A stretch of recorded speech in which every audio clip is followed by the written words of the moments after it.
창세기 28장 10절에서 22절.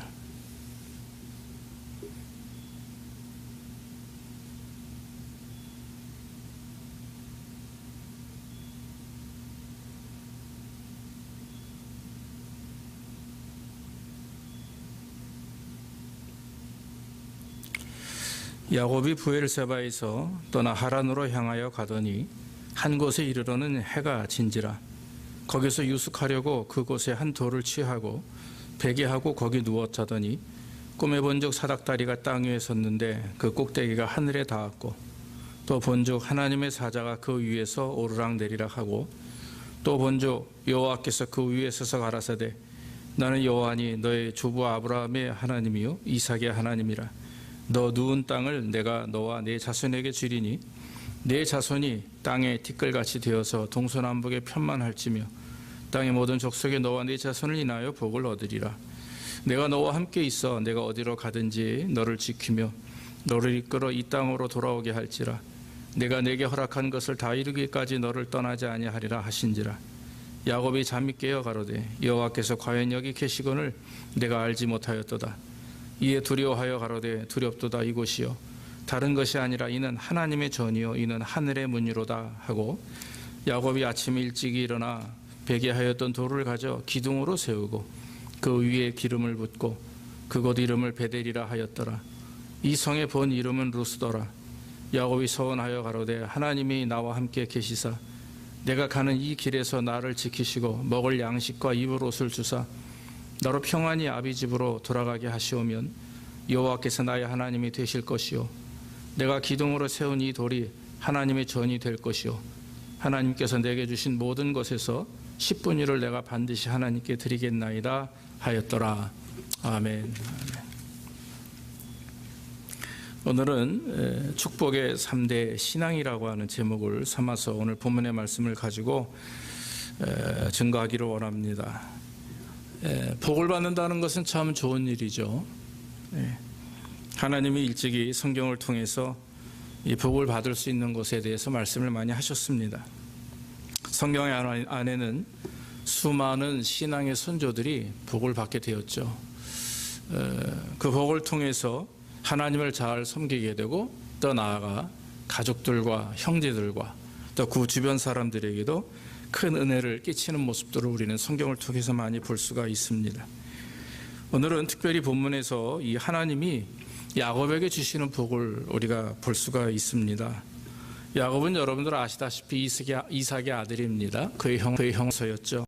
야곱은 날 때부터 형의 뒤꿈치를 붙들고 나왔다 해서 야곱이다. 그래서 교활하고 아주 약삭빠른 사람의 대명사입니다.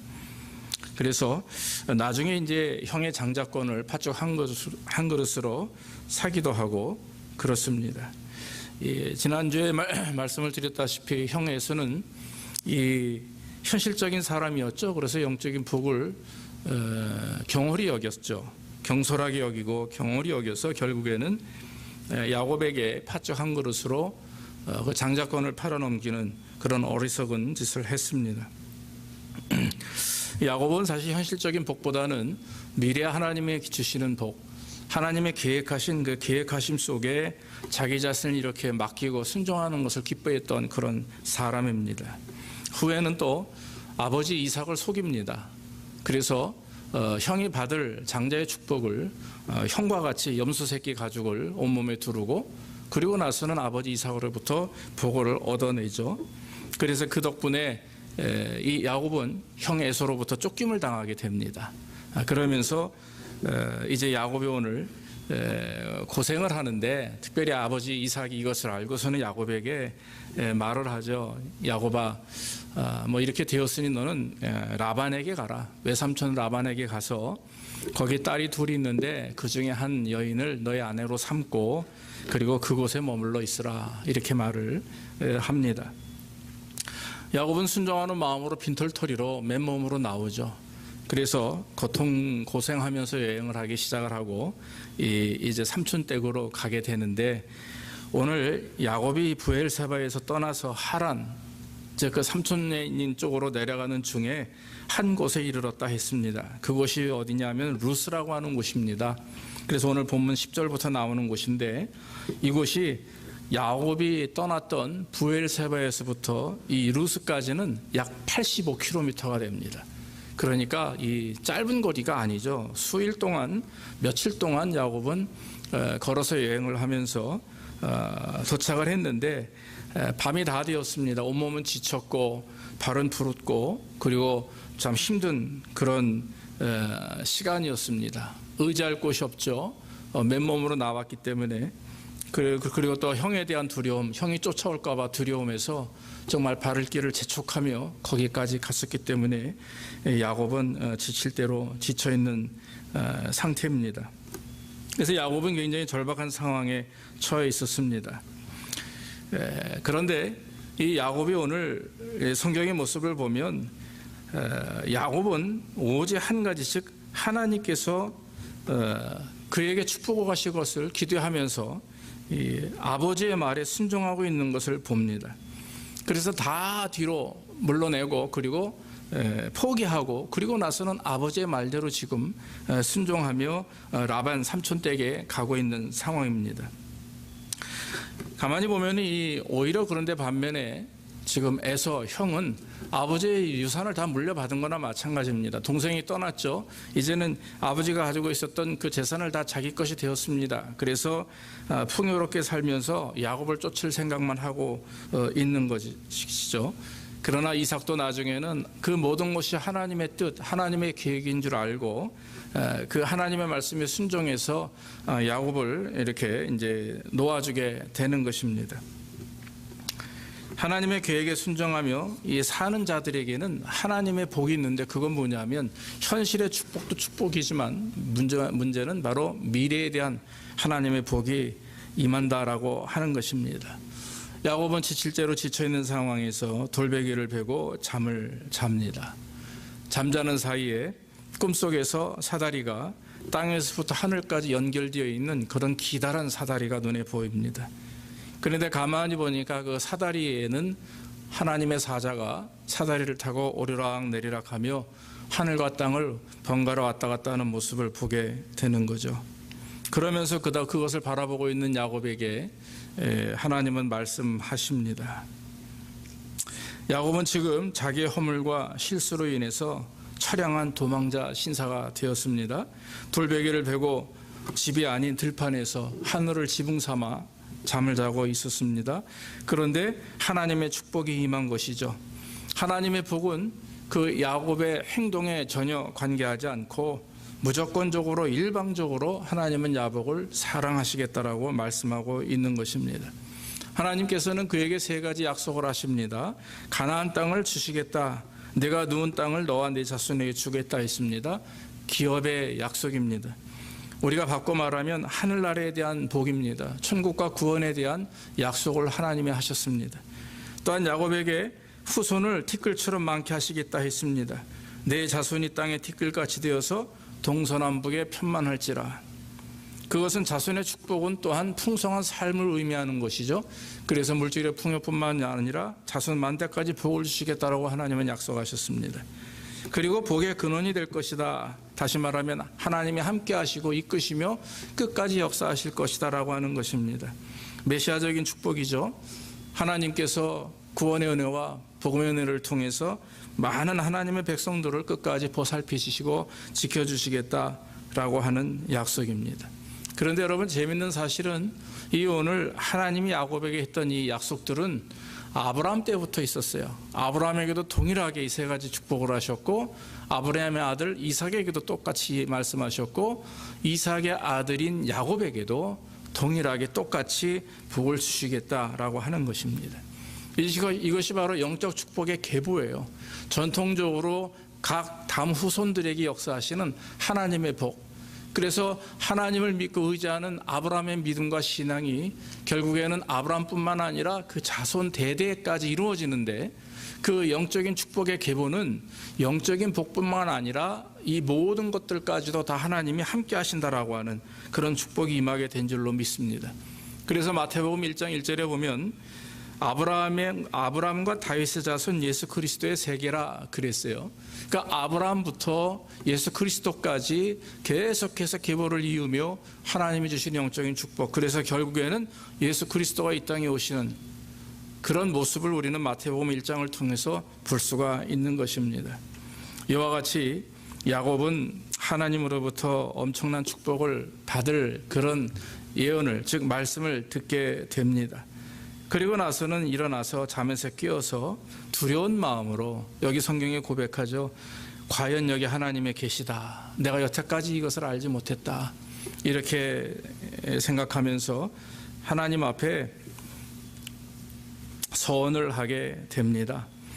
그러면서 베개로 베고 잤던 돌을 세워 기둥으로 세우고 그 위에 기름을 붓고 그곳 이름을 베델이라, 이렇게 성경은 말합니다. 그래서 베델은 하나님의 전이라고 했고, 그리고 하늘의 문이라고 이렇게 표현합니다. 여기서 야곱은 하나님 앞에 세 가지를 서원하죠. 이 야곱이 서원하는 세 가지 그 서원은 우리 믿음 있는 신앙인들의 3대 기본 신앙이 돼야 됩니다. 그리고 복을 받게 되는 3대 축복의 원리가 된다라고 하는 사실입니다. 오늘 야곱은 말합니다. 만약에 하나님께서 말씀대로 실천하셔서 그 약속대로 하나님이 나와 함께 하시고 나에게 풍성한 은혜를 주시고 평안히 돌아갈 수 있도록 역사하시면 내가 이렇게 하겠다 하면서, 그 얘기는 뭡니까? 다 시간이 지나고 나서 그렇게 하면 하겠다가 아니라 지금부터 내가 하나님 앞에 이런 영광을 돌리겠다. 그것이 무엇입니까? 바로 나의 하나님이 되실 것이요, 하나님이 나의 하나님이 되실 것이다 라고 하는 것입니다. 이 하나님의 약속은 이제는 더 이상 내 생각, 내 방법, 내 지혜를 살 것이 아니라 바로 하나님 중심으로 살겠다라고 하는 것입니다. 그동안 야곱은 늘 왜 형은 저런 복을 받고 나는 이럴까? 왜 형은 저렇게 건강해서 들로산으로 뛰어다니며 사냥을 하는데 나는 왜 이렇게 정말 성격도 여자 같고 몸도 왜소해서 엄마 옆에서 이렇게 음식만 만들고 있을까? 그런 생각을 아마 했을 겁니다. 그래서 교활한 방법으로 세상적인 여러 가지 방법을 가지고 형이 차지할 부분들을 자기가 빼앗은 부분이 있잖아요. 그런데 이제는 내 방법대로 살지 않겠다라고 하는 것입니다. 내 계획대로 살지 않겠다, 내 계산대로 내 인생을 살아가지 않겠다라고 하는 것입니다. 하나님 중심으로 산다라고 하는 것은 내 생각, 내 계획 이런 것을 내려놓고 하나님의 말씀대로 하나님의 방법으로 살겠다라고 하는 것입니다. 우리가 신앙생활을 하다 보면 습관적으로 할 때가 많이 있습니다. 또 신앙생활도 내 스타일대로 할 수가 있어요. 하나님이 원하시는 방법을 알지만 나는 그걸 할 수가 없어. 나는 이런 이유가 있으니까 나는 그렇게 못해. 그래서 내가 잘할 수 있는 최선의 방법으로 한다 하면서 합리적인 생각하에 이렇게 이루어 나갈 때가 있습니다. 군대 가보면, 저도 이제 군 생활을 했지만 그런 얘기를 하더라고요, 사병들이. 소대장님, 그러면서 처음 제가 소위 인간을 하고 이제 자대에 갔는데, 군대 가보면 중간만 하는 게 낫습니다. 중간만 하라 이거예요, 중간만. 너무 잘하면 고생한다 이거예요. 맨날 불려간다 이거예요. 너무 잘하니까 삽질을 잘하거나 뭘 잘 만들면 일이 많다 이거예요. 또 너무 못해도 선임들에게 혼이 나니까 그냥 중간만 알아서 하라. 그래서 아이들이, 이 사병들이 거의 중간만 해요. 알고 보면 잘하는데 안 나서려고 그래요. 이런 말씀을 드린 이유는 신앙생활 하든 사회생활 하든 우리는 아직도 그런 생각들이 있어요. 그냥 중간만 하면 되지. 너무 뛰어나지도 않고 너무 못하지도 않은 그런 중간치. 근데 신앙생활은 그렇게 상식선에서 중간만 해서는 안 되는 거죠. 최선을 다해서 하나님을 예배하는 일인데 우리는 그저 중간만 하자, 이런 생각을 가지고 신앙생활뿐만 아니라 사회생활을 하는 경우가 있지 않나 생각이 됩니다. 오늘 여러분, 하나님께서 말씀하실 때 야곱이 약속하신 여기가 바로 하나님의 전이 될 것이다 하는 말은, 이제 내가 내 중심이 아니라 하나님 중심으로 그렇게 살 것이다 라고 하는 것이고, 그리고 하나님은 나의 하나님이 되실 것이다 라고 하는 것입니다. 하나님을 섬기되 습관적으로 섬기겠다라는 말이 아닙니다. 하나님을 섬기되 그냥 중간만 잘해서 섬기겠다는 말이 아닙니다. 인격적으로 섬기겠다 하는 거죠. 객관적이 아니라 주관적으로 하나님이 나와 함께 하심을 믿고 내가 하나님을 1대1로 만남으로 말미암아 인격적으로 하나님 말씀에 대하여는 최선을 다해서 순종하며 살겠다 하는 것입니다.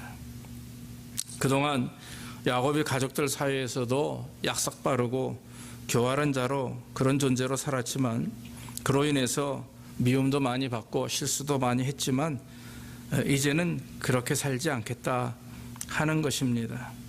야곱은 하나님이 그에게 친히 임재하면서 그와 함께 하심을 안 이후에 이제부터는 내가 하나님을 인격적으로 섬기겠다.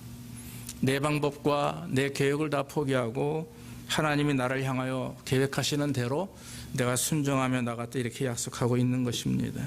사랑하는 성도 여러분, 우리는 인생을 살면서 우리의 방법과 우리의 계획을 존중하며 살아갑니다.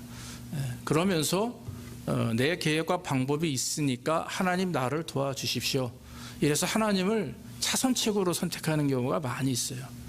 그것은 하나님이 원하시는 방법이 아닙니다. 내 계획과 내 뜻보다 그것을 하나님 앞에 내어놓고 하나님 이 뜻은 정말 하나님이 원하시는 것입니까? 이것이 정말 하나님이 계획하시는 일입니까? 기도하며 인격적으로 하나님과 교제하는 가운데 하나님이 원하시는 대로 순종해 나갈 때 우리는 누구보다도 하나님 앞에 큰 복을 받고, 중요한 사실은 내 부모님으로부터 물려받은 신앙이 있을 수도 있고 그렇지 않을 수도 있지만 자손 대대로 물리게 되는 이 영적인 계보의 축복은요, 이건 세상에 감히 심지어는 마귀 사탄도 범접할 수 없는 귀하고 아름다운 것인 줄로 믿습니다. 그렇기 때문에 우리 자녀들에게도 동일하게 이것을 물려주기 위해서는 오늘 야곱처럼 모든 것을 다 내려놓고 주님 앞에 순종하고 헌신할 때 이런 하나님이 나의 하나님이 되실 것이다 하는 이 믿음과 복이 우리 자녀들에게까지 물려지게 될 줄로 믿습니다. 또 한 가지 야곱은 하나님 앞에 약속합니다. 자기가 베고 누웠던 그 커다란 돌을 바로 세우고 그리고 기름을 부었다. 아마 도망 중에도 자기가 먹을 양식이 있었겠죠. 거기에 기름을 많지는 않겠지만 부으면서 이곳이 바로 하나님의 성전이 될 것이다. 거룩함을 의미하죠. 하나님의 임재가 있었던 장소이기 때문에 이곳이 바로 하나님의 성전이 될 것이다 라고 이렇게 약속을 말씀을 했습니다. 그 얘기는 뭡니까? 내가 이제는 성전 중심, 하나님 중심의 삶을 산다는 것은 그것은 성전 중심, 즉 교회를 세우며 살아가겠다라고 하는 것과 동일한 얘기입니다. 하나님의 전이 될 것이다. 이것은 하나님을 믿는 믿음 안에서 성전 중심의 삶을 살게 될 것이다 하는 것입니다. 사랑하는 여러분, 하나님이 계신 곳이 하나님의 집인 줄로 믿습니다.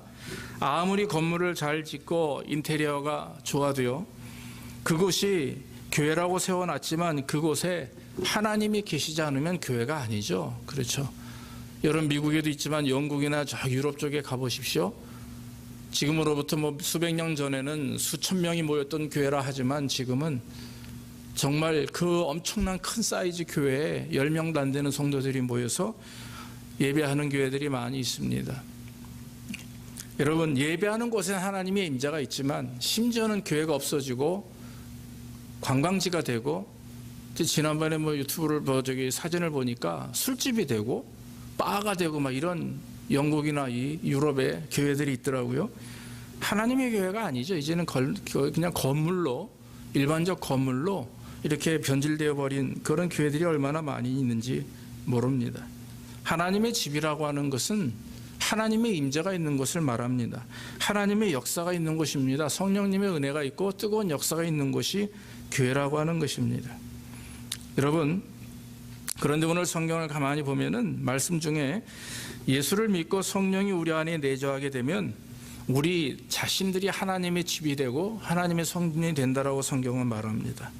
사도 바울은 고린도전서 3장 16절 17절에서 이렇게 말합니다. 너희가 하나님의 성전인 것과 하나님의 성령이 너희에게 거하시는 것을 알지 못하느냐? 누구든지 하나님의 성전을 더럽히면 하나님이 그 사람을 멸시하거니와 하나님의 성전은 거룩하니 너희도 그러하리라. 이렇게 말씀을 했습니다. 하나님의 성전을 더럽히면 하나님이 그 사람을 멸시한다 그랬어요. 저는 이 말씀을 묵상하면서 갑자기 그 생각이 납니다. 이스라엘 성전에 헤롯 성전에 갔을 때 예수님이 제자들과 갔는데 거기 누가 있었어요? 성전 안에 돈 바꾸는 사람, 비둘기 파는 사람, 다시 말하면 이 하나님을 예배하는 제사를 통해서 이득을 얻는 무리들이 있었어요. 그러니까 성전세를 받기 위해서 돈을 바꿔준다든지, 돈을 바꾸면서 이득을 취한다든지, 재물을 가지고 성도들이 왔는데 그 재물을 무조건 빠꾸시키고 웃돈으로 얹어가지고 쓸데 아주 자기들이 보관한 아주 그런 안 좋은 것들을 받으며 오히려 몇 배의 돈을 착복한다든지, 이스라엘 사람들이 성전 즉 하나님을 예배하는 교회를 통해 가지고 세상적인 방법이나 세상적인 이득을 취해서 노력하는 일들이 눈에 보이죠. 그러니까 예수님이 화를 내시고 다 엎어버리시면서 내 아버지 집은 만민이 기도하는 집이다. 기도만 한다는 의미가 아니라 하나님과 교제하고 인격적으로 관계를 맺는 곳이 성전이지, 그리고 하나님이 임재하시는 곳이 성전이지, 지금 너희들처럼 이렇게 세상적인 것들, 그런 욕심과 그런 배교와 이런 것들로 인해서 성전에 가득하면 그것은 잘못된 것이다라고 야단치는 것 아니겠습니까? 교회도 마찬가지입니다. 교회는 성도들이 모여서 예배하고 섬기고 교제하는 곳이 교회입니다. 싸우기 위해서 모이는 것도 교회가 아니고, 자기 뜻을 나타내기 위해서, 자기 목소리를 높이기 위해서 모이는 것도 교회가 아니라고 하는 거죠. 그러므로 여러분, 이 성전이라고 하는 것은 이런 건물 중심의 교회뿐만 아니라 중요한 것은 그 성전에 모이는 각 성도들, 바로 저와 여러분들의 한 사람 한 사람, 한 영혼 한 영혼에 그리스도가 역사하시고 성령이 임재하고 있는 우리의 모습이 바로 교회라고 하는 사실입니다. 이것은 어른뿐만 아니라 아이들도 마찬가지예요. 아이들의 믿음 속에 그리스도를 구주로 믿는 믿음이 있고 또 예수님을 사모하는 믿음이 있으면 그 아이들도 한 아이가 바로 우리의 교회라고 하는 거죠. 할렐루야. 그러므로 저와 여러분들이 이 말씀을 따라 볼 때 성령이 우리 안에 거하시면 우리는 교회가 되는 것이죠. 그러므로 더럽히지 말라. 왜냐하면 교회도 거룩하고 성전은 거룩하니 너희도 그렇게 하라 하는 말씀은 우리도 거룩한 거예요. 성령이 우리 안에 있기 때문에, 그렇기 때문에 우리가 죄를 범하거나 실수로 인해서 성령이 역사하시는 우리 스스로를 더럽혀서는 안 된다라고 하는 것입니다. 사랑하는 여러분, 우리는 하나님의 집입니다. 우리는 하나님의 성령이 역사하시는 하나님의 성전이에요. 그래서 작은 인격적인 성전인 우리들이 모여서 공동체를 이루는 것이 바로 지금 우리가 모이는 이 교회라고 하는 사실입니다. 성전 중심의 삶을 산다라고 하는 것은, 그것은 바로 저와 여러분들 같이 믿음을 가지고 인격적인 성전들이 모여서 하나님을 예배하는 것, 즉 예배 중심의 삶을 사는 것이 또한 성전 중심의 삶이죠. 교회에 모여 산 사람 한 사람이 하나님을 향하여 신령과 진정으로 예배드리고 또 회개하고 또 회복하고 그러면서 하나님을 기쁘게 하는 일이 얼마나 귀한 일인지 모릅니다. 옛날에 여러분 아시다시피 퓨리탄이라고 그러죠. 청교도인들이 미국 대륙에 왔습니다. 그 전에 1603년도에도 왔지만 1620년에 이제 청교도 사람들이, 즉 영국 사람들이 영국의 종교적인 핍박을, 그때 영국에 성공을 했죠. 영국의 그 종교적인 핍박을 피하기 위해서 왔어요. 와가지고는 처음에 정착을 해서 한 일이 뭐냐면 교회를 세우는 일이에요. 자기 집 다 풀어놓고 자기 집을 져야 되는데 집을 짓기 전에 뭘 세웁니까? 성전을 먼저, 교회를 세웁니다. 그리고 여러분, 구약에는 이미 다 나타나 있죠. 일찍이 하나님께서 이스라엘 백성들을 애굽에서 가나안으로 이렇게 인도하시죠. 광야에 와가지고 하나님이 모세에게 성막을 만들도록 말씀하십니다. 성전을 만들도록 하죠. 그래서 성막을 짓습니다. 다 이제 그 사이즈별로 뭐 컬러별로 모든 의미를 가지고 다 하나님이 허락하세요. 말씀하셔서 모세와 백성들의 성전을 잘 이렇게 성막을 지어 놓습니다. 그런데 여러분, 정착하는 게 아니지 않습니까? 40년 동안 이동을 하면서 가나안으로 가야 되잖아요. 갈 때는 또 그걸 다 걷어서 가는데 성전의 기구들을 운반하고 있는 레위 지파 사람들은 가운데 두고 동서남북으로 12지파가 3개 지파씩 나눠가지고 말이죠, 이렇게 이동을 하는 거예요. 갈 때는 그 스탑을 하면 구름기둥이나 불기둥이 딱 쓰면 스탑을 해요. 그러면 그 12지파에 속해 있는 이스라엘 백성들이 스탑한 상태에서 자기 천막을 짓기 전에 성막을 다 짓습니다. 할렐루야. 그리고 나서 다 자기 집을 짓는 거예요. 그리고 또 거기서 있다가 하나님이 또 움직이라 하시면 또 다 걷어요. 그리고 움직일 때도 일렬로 쭉 가는 게 아니라 성막을 진 중심으로 해서 12지파씩 나눠서 이렇게 이동을 하는 거죠. 이런 하나님의 명령대로 있었어요. 그러니까 쓸 때도 먼저 성전이, 또 출발할 때도 성전이 한 가운 중심에서 성전 중심, 성막 중심, 이것은 바로 하나님 중심으로 신앙생활을 하겠다, 믿음을 가지고 생활하겠다라고 하는 그런 하나님의 명령이고, 그런 명령이고, 또 이스라엘 백성들의 신앙 고백과도 같은 것입니다. 신약교회에 와서 에베소서 1장에 보면 22절로 23절에 사도 바울이 교회를 또 이렇게 정의합니다. 또 만물을 그 발 아래 복종하게 하시고 그를 만물의 교회의 머리로 주셨느니라. 교회는 그의 몸이니 만물 안에서 만물을 충만케 하시는 자의 충만이니라. 사도 바울이 말하는 교회관은 예수 그리스도가 교회의 머리로 되셨다라고 말씀합니다. 예수 그리스도를 교회의 머리로 세우셨고 만물을 그 주님의 발 앞에 복종케 하셨다. 그리고 교회가 그리스도의 몸이다, 이렇게 말씀했습니다. 그 우리는 뭡니까? 우리는 그리스도의 몸인 교회의 지체라고 말하죠. 지체. 그래서 연결되어 있는 그런 지체입니다. 손과 발이 바로 저와 여러분이라고 하는 것이죠. 사랑하는 여러분, 우리가 교회 중심의 삶을 산다라고 하는 것은 바로 삼일체 되시는 하나님 중심으로 사는 것입니다. 그리스도 중심으로 사는 것입니다. 그러므로 교회 중심으로 사는 것은 예배에 최선을 다하는 거예요. 예배하는 일에 최선을 다하고, 그리고 하나님이 주시는 이 성도들, 형제 자매들, 우리 성도들 간에도 온전한 관계를 이루고 나아가서 하나님의 맡기신 복음 증거를 위해서 최선을 다하는 그런 삶이 되어야 될 줄로 믿습니다.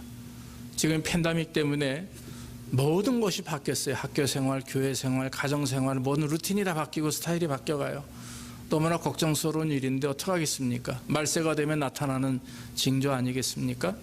그런데 이럴 때일수록 우리가 더 하나님을 향하여 온전히 예배해야 되는 것, 또 하나님을 향해서 온전히 우리의 믿음이 흔들림이 없도록 세워지기 위해서는 정말 하나님 앞에 하나님 중심, 또 성전 중심의 삶을 살아야 될 줄로 압니다. 마지막으로 오늘 야곱이 약속한 것이 있는데, 그것이 뭐냐면 하나님께서 내게 주신 모든 것에서 10분의 1을 내가 반드시 하나님께 드리겠나이다 하였느니라, 그렇게 얘기했어요. 다시 말하면 11조를 드리겠다라고 하는 서원입니다. 이 여러분 11조 우리가 잘 압니다. 오히려 11조나 물질에 대한 헌금에 대한 얘기를 하면 그것 때문에 마음 아파하는 분들도 없잖아 있습니다만은, 여러분 11조는 감사신앙의 핵심입니다.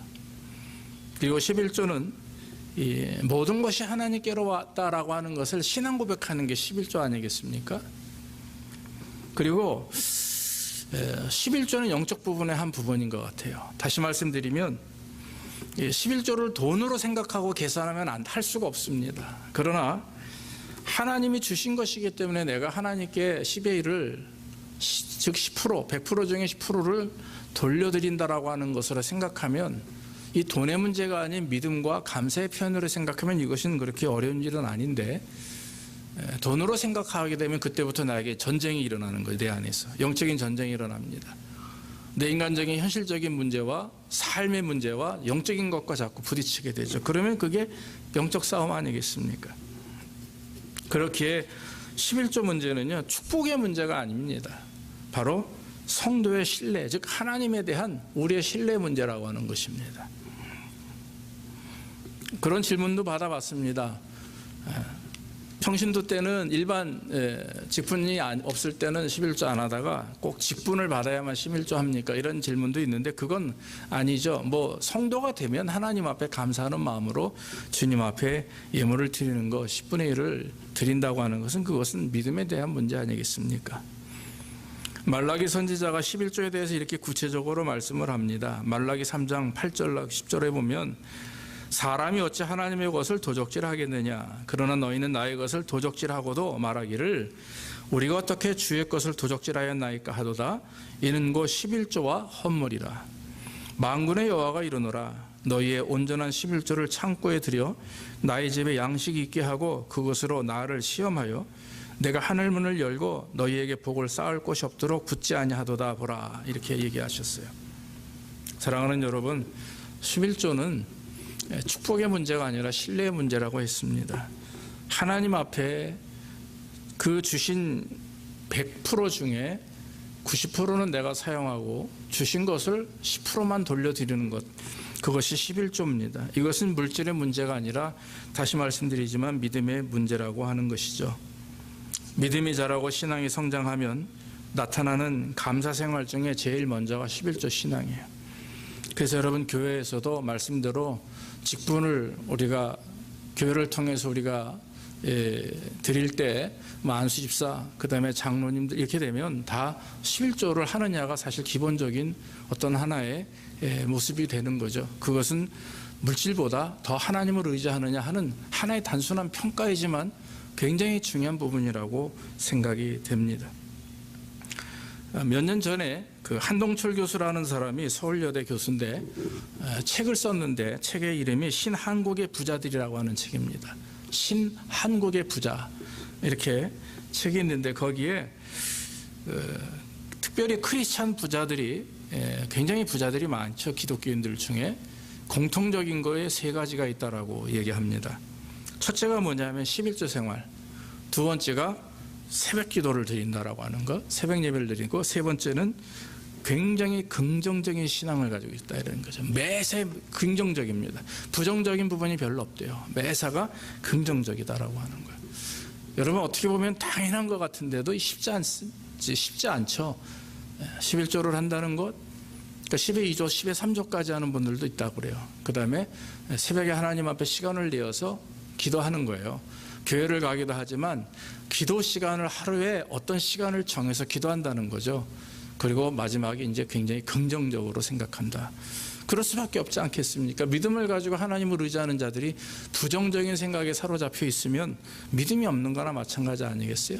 그러나 긍정적으로 내가 하나님 앞에서 또 맡기신 사역을, 이 사업을 잘 이루기 위해서 하나님 앞에 긍정적인 사고방식을 가지고 나아간다는 것은 귀한 일이다. 그래서 이 한동철 교수는 신한국의 부자들이라고 하는 책 가운데 공통적으로 한국의 그리스도인들 부자들이 이 세 가지를 가지고 있다 이렇게 기록했다고 합니다. 사랑하는 여러분, 하나님 우리를 구원하신 이유는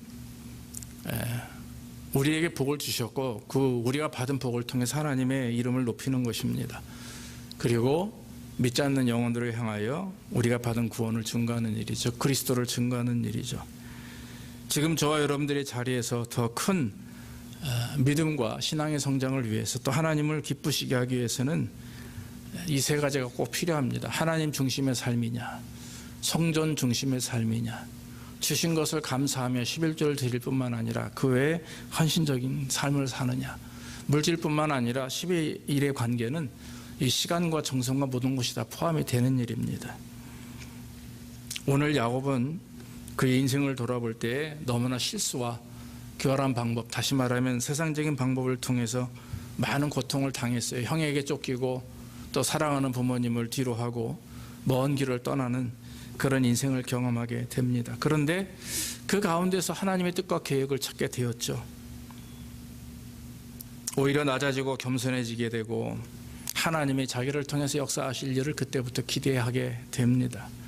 여러분, 지금 우리의 삶은 아무리 내몰린 것처럼 광야에서 정말 집도 없이 하늘을 또 하늘을 지붕 삼아서 또 우리가 아무리 나약하고 늙고 건강을 다 잃었다 해도 여러분, 우리가 포기해서는 안 될 일이 있는데 그게 뭡니까? 바로 하나님이 나를 통해서 역사하신다라고 하는 거죠.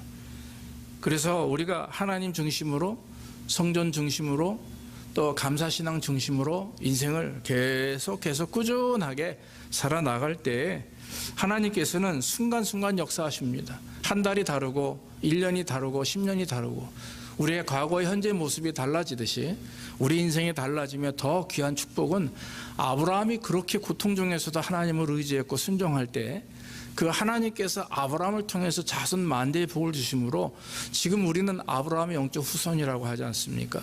지금 우리가 보들 받은 것처럼 여러분, 저와 여러분들이 이러한 믿음과 신앙을 지켜나가면 우리뿐만 아니라 감사한 일은 우리 자손 만대가 복을 받는다.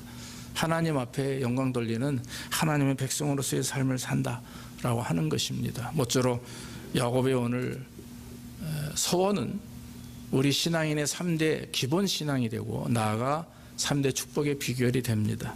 모쪼록 이 믿음과 신앙 잘 지키심으로 저와 여러분들에게 야곱에게 주신 복이 우리 또한 우리 자녀들에게도 임하는 귀한 은혜가 있기를 주의 이름으로 축원합니다. 기도하겠습니다. 하나님 아버지 감사합니다. 오늘도 부족한 종을 통해 하나님 말씀 증거하게 하시니 감사하고, 야곱의 형을 피해서 도망할 때에 하나님은 그에게 임재하셔서 말씀하셨고, 야곱은 그 축복의 말씀에 감사하여 하나님 앞에 이제는 내가 하나님을 의지하며 하나님 중심의 삶을 살고 성전 중심의 삶을 살고 11조를 드리며 감사 중심의 삶을 산다고 서원합니다. 아버지, 이것이 우리 신앙의 3대 기본이 되며 축복의 비결이 되는 줄로 믿사오니 아버지 하나님, 지금은 힘들고 어렵지만 우리의 삶 가운데 하나님 중심 또한 성전 중심 감사 중심의 삶이 될 수 있도록 주께서 복을 내려 주시옵소서. 아버지 하나님, 사랑하는 성도들 한 주간 한 주간 살아갈 때 하나님의 은혜가 있게 하시고 하나님의 능력을 체험하게 하시고 이럴 때일수록 더 믿음 안에 살아계신 하나님을 경험하는 귀한 복이 우리 각 가정마다 임할 수 있도록 복을 내려 주옵소서. 예수님의 이름으로 감사하며 기도하옵나이다. 아멘.